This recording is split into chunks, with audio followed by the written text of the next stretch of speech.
Madam President, ladies and gentlemen of the Senate, we had a few words yesterday about Congressman Gerry Connolly, and I'm here to present you with his wife, Smitty, and Mark Natividad, who's here today to receive the memorial resolution we passed yesterday.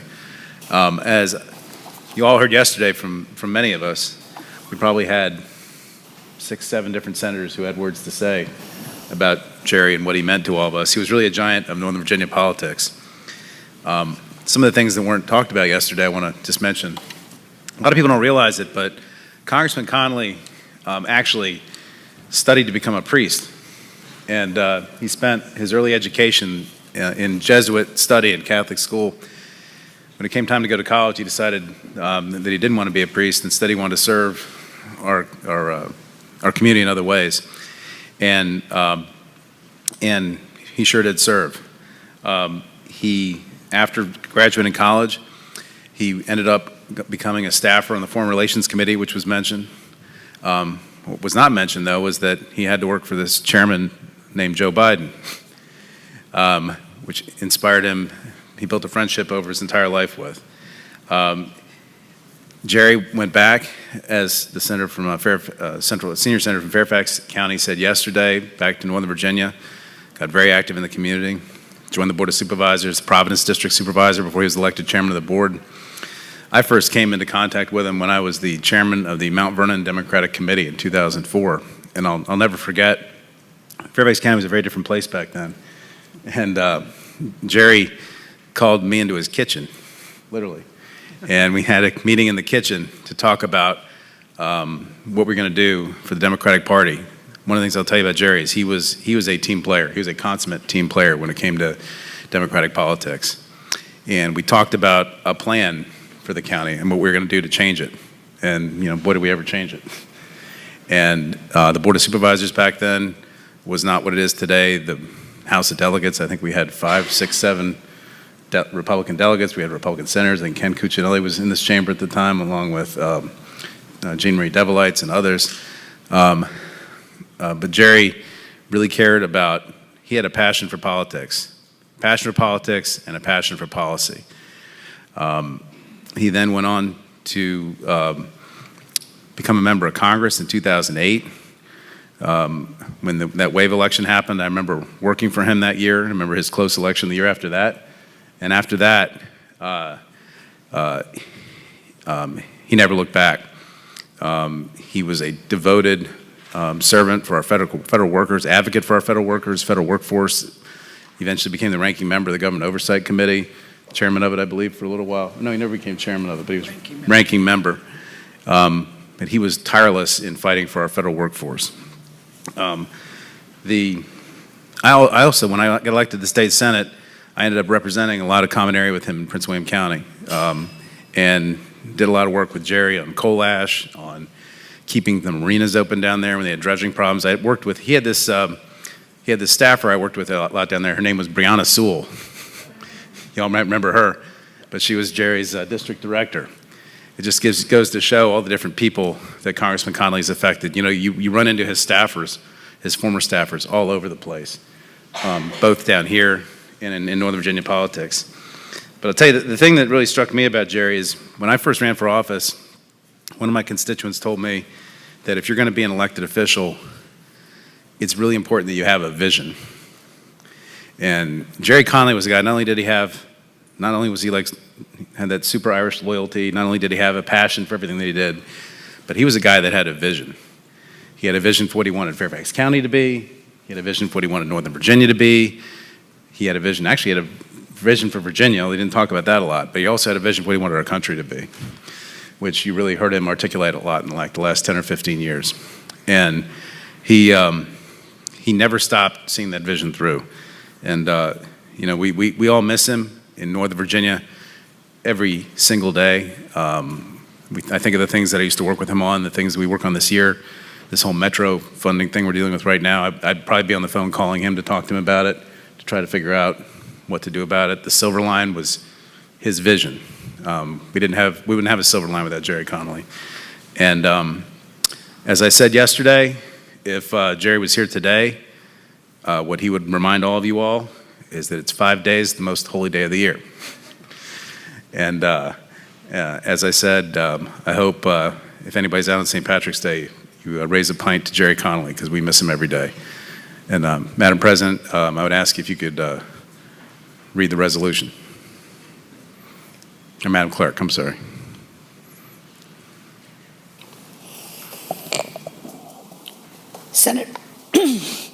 Senate Resolution Number 117, celebrating the life of the Honorable Gerald Edward Connolly. Whereas the Honorable Gerald Edward Connolly, a dedicated public servant and visionary leader, died on May 21st, 2025, and whereas Gerald Connolly was born in Boston, attended Mary Noel College Seminary in Illinois, and received his Master's of Public Administration degree from Harvard University's John F. Kennedy School of Government.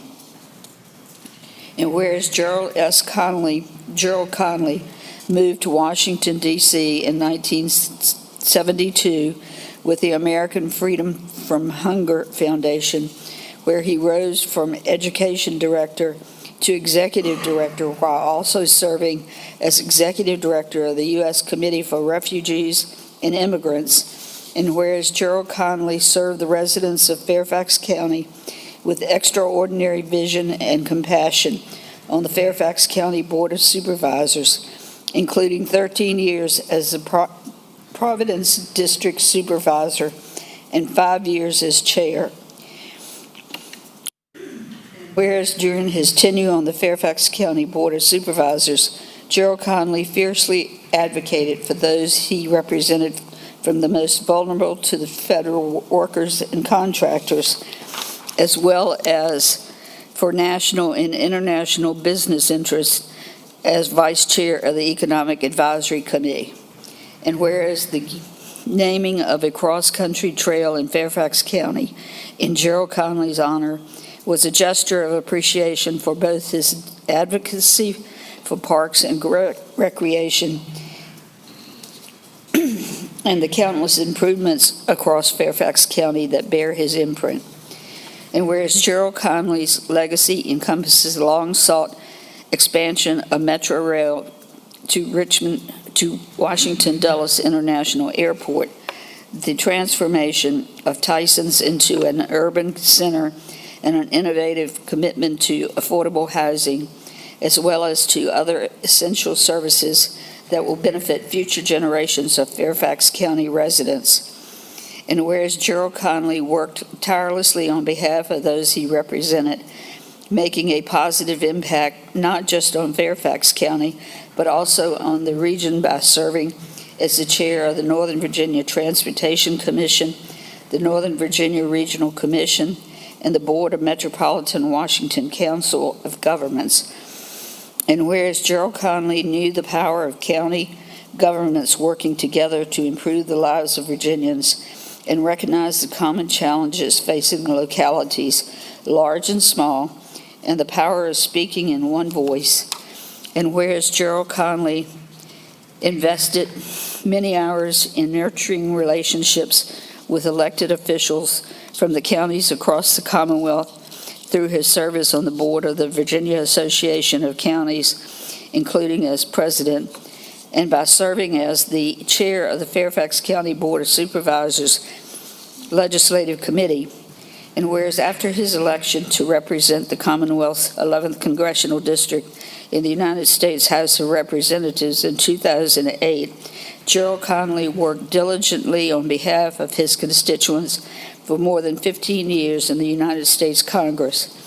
And whereas Gerald Connolly never forgot his roots as a county supervisor, remaining a staunch advocate for local governments, both as a founding member and co-chair of the bipartisan Congressional Caucus of former local elected officials, and as a sponsor of the Restore the Partnership Act, which seeks to strengthen intergovernmental collaboration at all levels. And whereas Gerald Connolly was a skilled statesman on the international stage and an accomplished legislator who was ranked by the Center for Effective Lawmaking as the single most effective member of the 117th United States Congress.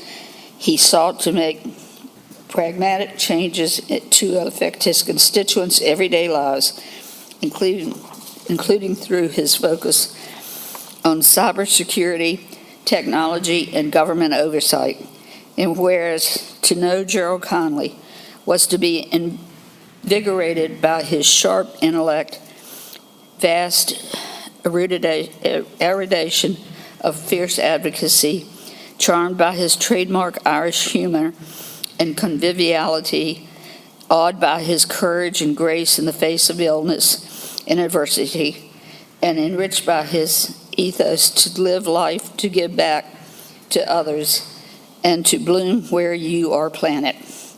And whereas Gerald Connolly will be fondly remembered and dearly missed by his beloved wife, Catherine, his daughter, Caitlin, and numerous other family members, friends, colleagues on both sides of the aisle, and residents whose lives he touched, now therefore be it resolved that the Senate of Virginia hereby note with great sadness the loss of the Honorable Gerald Edward Connolly, whose dedication and legacy of service inspired all who knew him.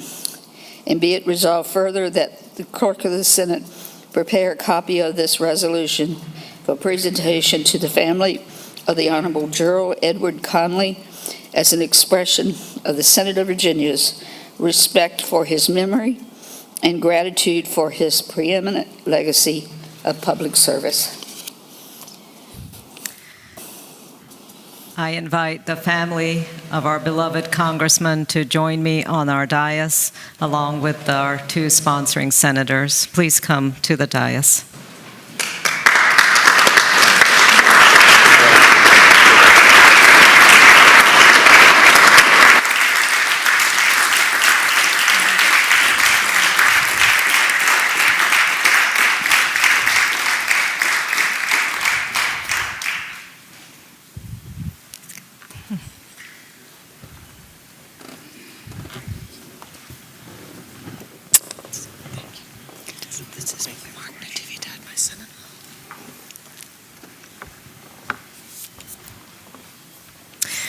It is our honor to present this memorial resolution in honor and memory of our beloved Congressman. As you heard, there is so much love for the Congressman in this room. We all deeply treasure the memories that we have with our time with him, his commitment and service to his constituents, and in fact to all Virginians. And it is in memory of a truly outstanding Virginian that we are honored to recognize and present this resolution to you, the family members.